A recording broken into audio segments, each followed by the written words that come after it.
Guys, panoorin natin 'to. Para sa akin yung pinakamasarap na babae na magiging asawa ko o asawa nyo, bibigyan ko kayo ng idea. Para sa akin na to ha, personal ko lang to. Para sa akin, yung perfect na babae, hindi yung maganda siya. Hindi yung maputi siya, hindi yung maganda yung katawan niya, hindi yung malandi siya. Para sa akin, no, yung perfect talaga na wife material na babae, unang-una, yung sanay sa hirap. Ayan, sabi niya, perfect white material. Tuturuan niya kayo na pumili. Para sa kanya, yung perfect white material. Yung number one, sabi niya, laki sa hirap or sanay sa hirap. Agree ako dito kay kuya kasi ang babaeng sanay sa hirap, kaya niya mag-adjust kahit saan mo siya dalhin. Kahit sa lungsod or sa probinsya, sa mahirap na lugar o sa mayamang lugar. Kaya niyang mag-adjust, kaya niyang i-adjust yung sarili niya. Yung babaeng laki sa hirap, hindi siya reklamador. Kasi alam niya, nauunawaan niya na mahirap kayo. Pangalawa, yung magaling magluto. Pangalawa, yung magaling magluto. Agree naman din ako doon na dapat ang babae, hindi lang magaling magluto, marunong magluto kahit papano. Kasi, halimbawa, yung asawa mo nasa trabaho, tapos, ano yun, pag uwi niya ng bahay, siya pa yung magluluto para sa inyo, sa pamilya nyo. Kasi, ikaw hindi ka marunong magluto, di pag uwi ng asawa mo, pagod na siya sa trabaho, siya pa ang magluluto.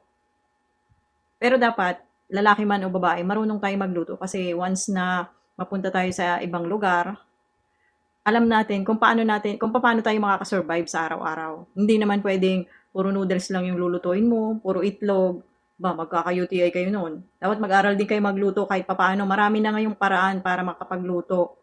May Google, may AI, basta marami na, may YouTube pa. Ayan. Kaya dapat mag-aral kayo magluto. Pangatlo, yung malinis sa bahay. Pangatlo, malinis sa bahay. Para sa akin, oo.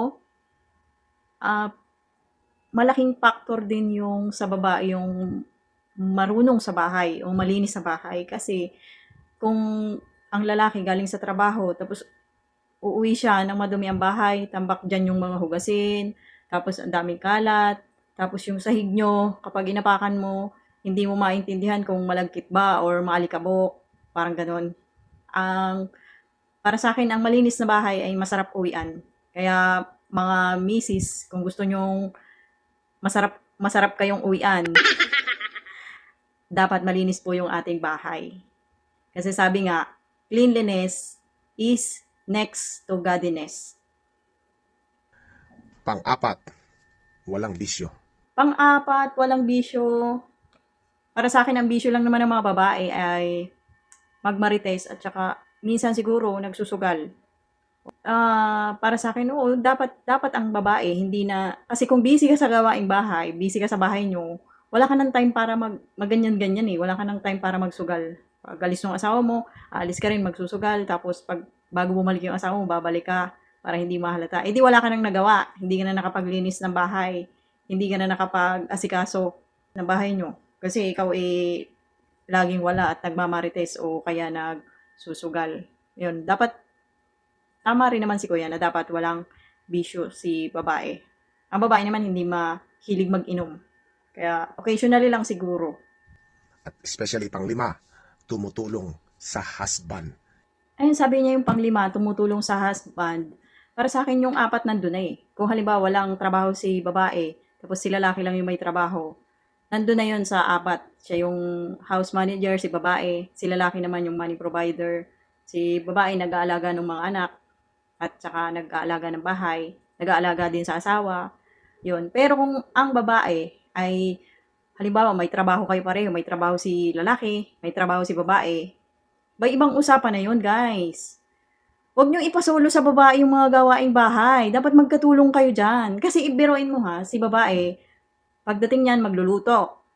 Habang nagluluto, maglilinis. O kaya pagkatapos magluto, konting linis ng bahay. Kasi hindi naman pwedeng linisin lahat. Dahil nga, parehas kayong may trabaho, parehas kayong pagod. Tapos, pagkatapos niyang maglinis, kakain na kayo. Pagkatapos kumain, maghuhugas ng plato. Pagkatapos maghugas niya ng plato, maglalaba pa ng uniform, kung may uniform. Pagkatapos maglaba, magmamamlansya pa. Biruin nyo yun, guys. Gagawin nyo ng isang babae. Kayo, habang ginagawa niya yun, nakahilata na kayo, ganon. Huwag naman ganon. Habang tatrabaho si babae at nagtutulungan kayo sa buhay, huwag naman po tayong iasa lahat yung gawaing bahay sa babae. Tumulong din tayo sa babae kasi pagod din yan eh. Hindi lang kayo ang galing sa trabaho, siya galing din sa trabaho. Kaya dapat, pag nakita niyong busy si Mrs., itanong mo kung ano pang gagawin, ano pang kanyang gagawin para magawa mo na. Or kayo na ang gumawa ng ginagawa niya, tapos para magawa na niya yung dapat niya mga gawin pa. Para sabay kayong matutulog, hindi yung tulog ka na siya, nag-aasikaso pa nung dapat asikasuhin para sa kinabukasan. Hoy guys, huwag niyong gawin sa asawa niyo yun ha, pagka parehas kayo nagtatrabaho. Maawa naman kayo, guys.